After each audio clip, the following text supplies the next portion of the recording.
Christmas is just about a week away, and you know what that means? It's time for some Baptist champagne. Jesus was not a bartender! No, I'm just kidding. Actually, what it means is you're doing some last-minute Christmas shopping. So if you're still searching for the perfect gift or stocking stuffer for the former Fundie in your life, or if you're that former Fundie and you're looking to treat yourself this holiday season, I have 10 gifts here in my list that will not disappoint. And just a reminder, everything that I'm going to talk about in this list can be found in the description of this video or the show notes of the podcast if you're listening, where you can easily find everything I talk about with just one click. And a lot of the purchases you'll make through these links will benefit the show at no additional cost to you. So I really sincerely appreciate it. All right, let's get into the list. Number 1 is A Well-Trained Wife by Tia Levings.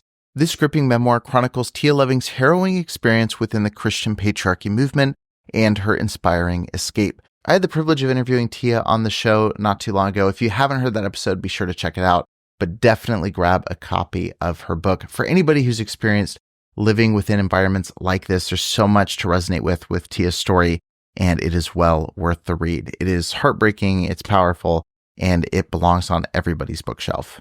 Number 2 is this Demonology album poster.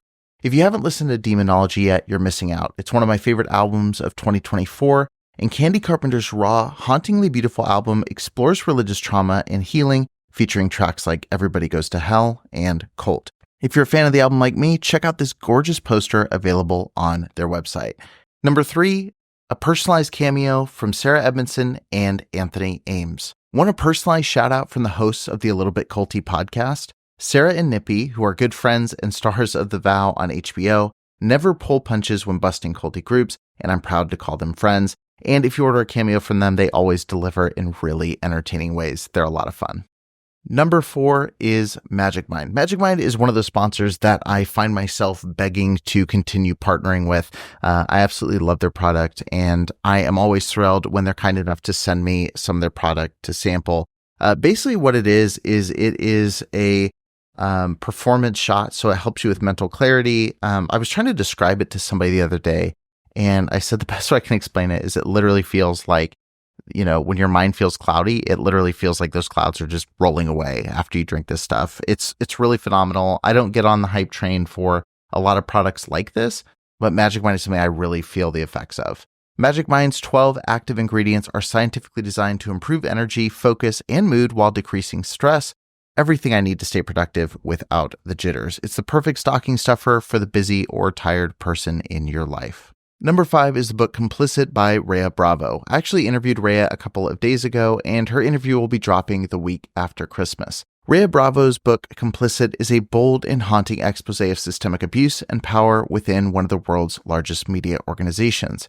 She used to work directly for Charlie Rose, and she details her experience and the experience of people in similar situations, and it's a must-read for anyone committed to uncovering hard truths and breaking cycles of silence. Number 6 is a Preacher Boys shirt. You can show your solidarity, sparking important conversations, and more with a Preacher Boys podcast shirt.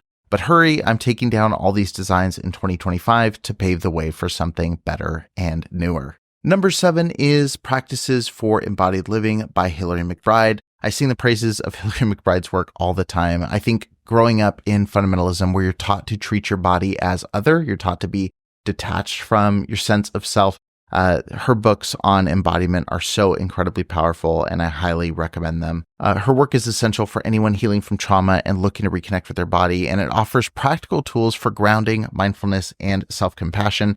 And I specifically recommended this book instead of her first, just because it's a really beautiful gift to give to somebody. It's got gorgeous illustrations on every page. It's got workbook elements where you can answer questions about yourself. It's a really fantastic, well-researched, and well-put-together book. Number 8 is an Audible membership. It's perfect for the book lover or podcast enthusiast in your life, and an Audible membership is the gift that keeps on giving.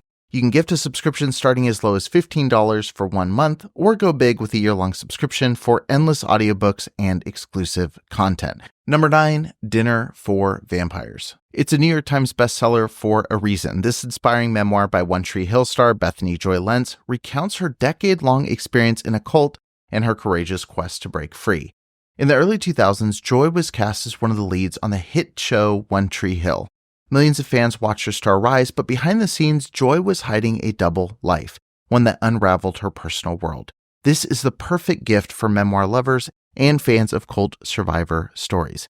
And last but not least, you can gift a Patreon membership to the Preacher Boys podcast. This Christmas, consider giving back to a podcast that raises awareness, amplifies survivor stories, and advocates for meaningful change. By joining the Preacher Boys podcast Patreon community, you'll not only support the show, but also gain access to exclusive behind-the-scenes perks. Ultimately, regardless of what you decide to give someone this Christmas season, I hope this list helped you kind of narrow down some of your options. And even if you bought something off this list, I'd be curious to know in the comments, if it's not going to give it away to someone that you're waiting to give a gift to, what did you end up buying or receiving this Christmas season that you think is going to be really helpful to survivors? Drop suggestions in the comments below, and who knows, maybe I'll cover them on a future episode of the podcast. But for now, Merry Christmas and happy shopping.